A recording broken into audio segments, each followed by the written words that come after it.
This is Manila. It's big, it's crazy, it's noisy, but I like it.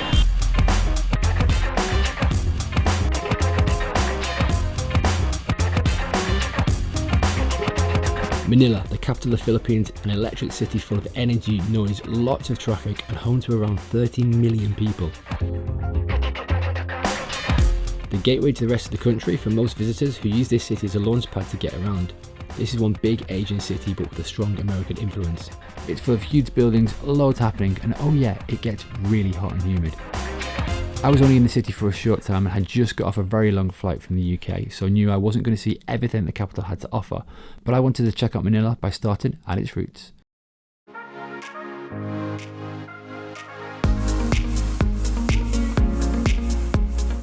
This is Intramuros. Often described as a historical part of the city, it's also home to the city's cathedral, as well as other historical sites to view, such as Fort Santiago. I took a look around Intimus on horse and cart, which was a great way to get around, and checked out Manila Cathedral as well as San Agustin Church.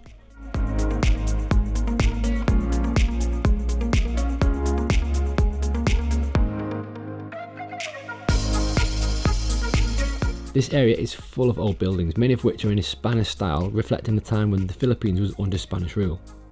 There was a lot to see in this area, plenty of old buildings, museums, bars, restaurants, and it feels very different to the rest of Manila.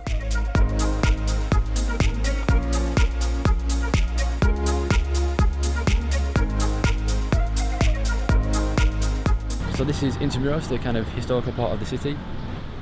Loads of kind of cool buildings and loads of history. A massive kind of Spanish influence too, so you see all the buildings from when it used to be a colony. But yeah, if you want a bit of history, come here.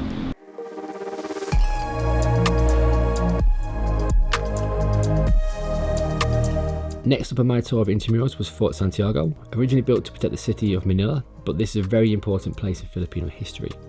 It's also the location where Jose Rizal, a Filipino national hero, was imprisoned before his execution in 1896. The fort is a fascinating place to visit and you can learn a lot about its history.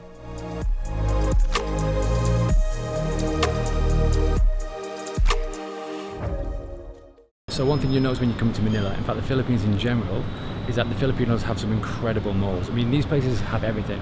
All the shops you can think of, loads of bars and restaurants, and most of the leisure facilities are there too. So let's go and take a look at some.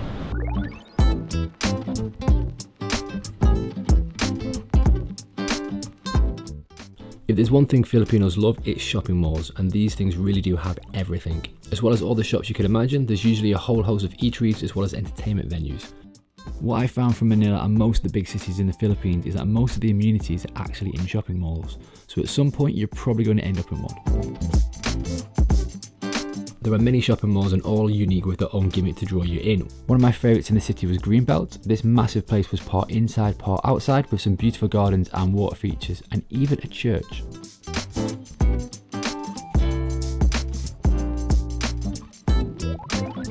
And then there's this place.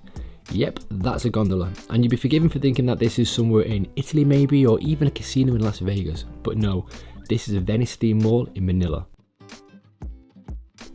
Complete with its own interpretation of the Grand Canal, the Rialto Bridge, and even St. Mark's Square, with a replica bell tower, and of course a cool flashing train to go with it.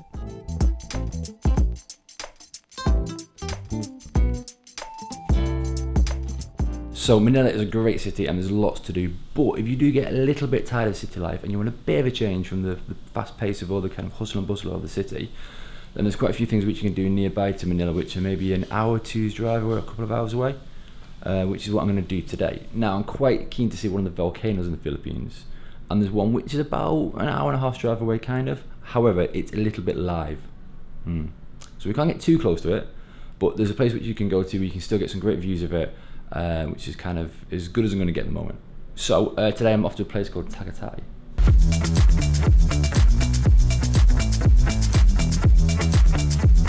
So after an hour and a half drive, I arrived in Tagatai.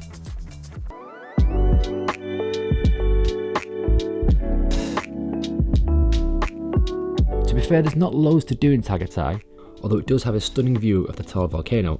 And when you have a view that good, do you really need anything else? You'll find many vantage points here across Taal Lake to the volcano, many of which are actually from bars and restaurants located along one of the main roads in the city.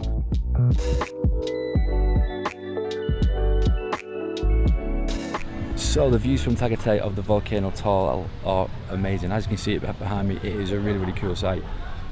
Normally when it's not in a live state, you can actually get a boat over to it and then you can trek up it, so you can kind of look into the actual volcano itself. At the moment though, it's in a live state, so this is as close as we can really get. But even so, if you come to Tagatai, the views are fantastic, so definitely do check it out.